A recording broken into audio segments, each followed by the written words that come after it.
Coming up on this week's Falcon Fever. The volleyball team looked to finish up the regular season on a positive note and come in strong heading into the PBC tournament. We've got those updates in upcoming schedules. And the men's basketball season just started. See how the Falcons fared in their second game. And this week's Player of the Week is also PBC Player of the Week. Falcon Fever starts now.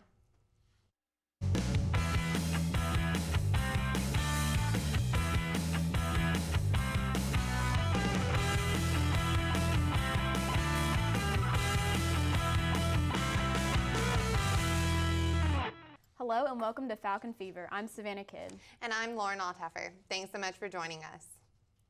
Let's kick things off with volleyball. The UM volleyball team fell to Francis Marion University 3-1 in a PBC match November 15th. The Falcons dropped the first two sets against the Patriots 25-18 and 25-17. Montevallo rallied to defeat Francis Marion 25-16 in the third set before falling 26-14 in the fourth set.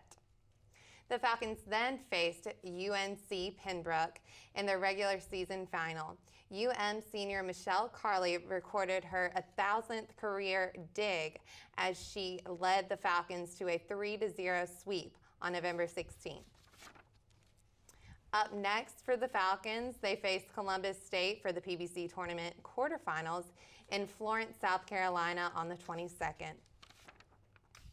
The Peach Belt tournament is familiar ground for Coach O'Brien's Falcons. This marks the sixth straight year Montevallo has competed in the tournament as they look to play their way into the NCAA tournament. We caught up with Coach O'Brien to find out what she's looking forward to in this year's tournament. I want to go in the Peach Belt Conference tournament and have a good showing. I'd like the seniors to have a really great game so they can say they left it all on the court, and as a team just play the best we can and hopefully beat Columbus State, maybe Armstrong, and make it to the championship round. That would be really exciting. Coach O'Brien is pleased to announce the signing of Christy Bohan to the National Letter of Intent during the NCAA early signing period. Christy was named to the All-State team and the Huntsville Times Elite team following her junior season at Grissom High School. She's also named MVP and Best Offensive Player.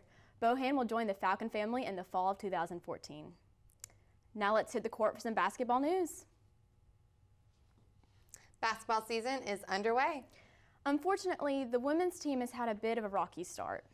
The team dropped their season opener last Wednesday to Shorter University 65-62. The Falcons couldn't catch up after the Hawks' 2-point lead in the final 59 seconds of the game. The Falcons then faced UAH on Saturday, falling 104-71. Junior Taylor Beverly recorded the Falcons' first triple-double since 2007 and finished with 19 points while grabbing a career-high 18 rebounds and recording a career-best 10 block shots against the Chargers. The team's next two games will be at home. On November 20th, the women host West Georgia at 5:30 p.m. UM will then host West Alabama November 23rd at 1:30 with tailgating at Trustmark Arena before the game. Now it's time for this week's Player of the Week. UM's basketball player Taylor Beverly is our Player of the Week. She is also the PBC Player of the Week. Taylor recorded her first triple-double of her career. It marked the fifth triple-double by a women's basketball player in the PBC history. Falcon Fever reporter Sydney Fields caught up with Taylor to talk about her recent achievements. Here with the University of Montevallo's basketball player Taylor Beverly. Taylor, how long have you been playing basketball? I've been playing basketball since 7th grade. And what got you started in playing basketball? Well, my mom told me I was too tall to be doing anything else besides, I wanted to be a cheerleader and dance team.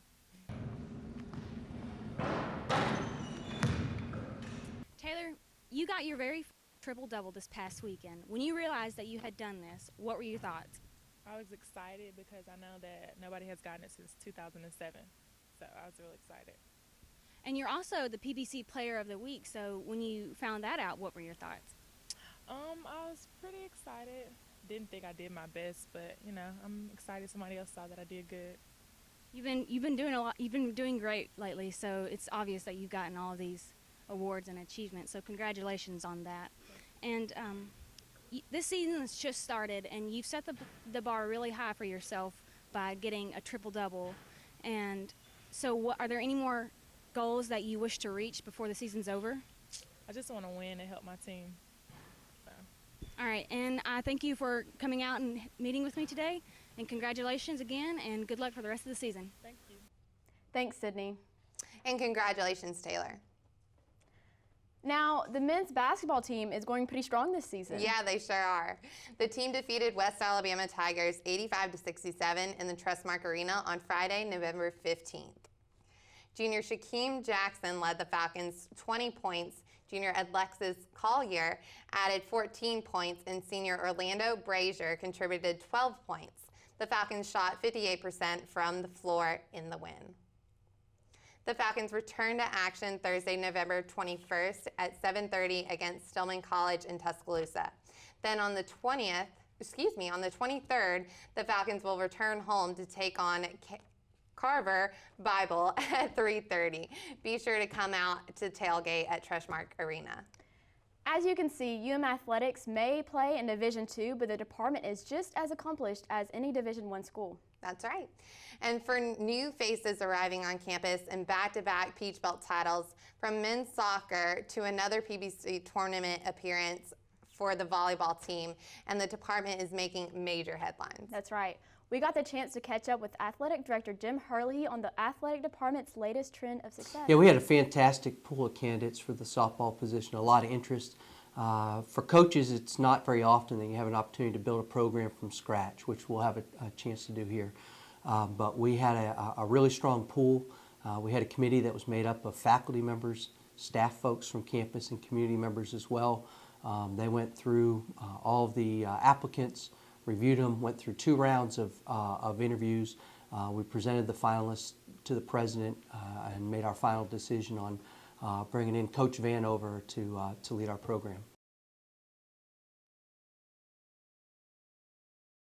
Yeah, what's fantastic about the success of the men's soccer program is now we've had the last 3 coaches that we've had here have all been able to win a conference championship, which tells us that we have a good culture here in men's soccer. And this year we had a rookie coach. We had a lot of new starters, a lot of new faces in the lineup. And their September was a little slow, but they put it together in October and in through the postseason. It was a very impressive run. They won 8 of their last 10. Won the conference championship again when a lot of folks had kind of counted them out. Yeah, we thought, again, it's a team with a lot of young players, a lot of freshmen and sophomores, but really talented group. Good senior leadership for our volleyball team. And they go into the conference tournament as the 5th seed, but really teams 2 through 8 are fairly evenly matched. The number 1 team has been clearly number 1. Armstrong's been clear number 1 all year, undefeated within the conference. So we feel like we have the talent and the ability to win the conference tournament. They do have an automatic bid into the NCAA tournament. We feel like the girls have a great shot going into this weekend. And now it's time to shine the spotlight on our Falcon Fever Fan of the Week. Our lucky fan is Barbara Freeman. Barbara lives in Montevallo and keeps up with Athletics. She is also a friend on Facebook for Falcon Fever. Thanks so much for showing your support, Barbara. If you would like to suggest a Fan of the Week, just send us a message on Facebook. Remember, you can catch more Falcon Fever on YouTube and social media. And to see current and past episodes of Falcon Fever, including extended interviews with players and coaches, just go to our YouTube channel and subscribe to the Montevallo For You channel. You can also friend us as a friend on Facebook to see more sports stories and pictures from various sporting events. And if you go to a Falcons game, be sure to tag us in it on Facebook, and we'll share it with the rest of our Falcon Fever viewers. And we just might use it on next week's show. And also be sure to follow us on Twitter for the latest Falcon news and tweets from your favorite athlete. Just search for @FalconFever. You can also get more pictures and videos on Instagram. Just search Falcon Fever. And last but not least, you can get extended sports coverage on MontevalloFalcons.com. There you'll find schedules, team rosters, live stats, and more. Well, that's all the time we have for this week's show. We'll be back again after Thanksgiving break. Thank you all so much for joining us, and be sure to tune in again next time.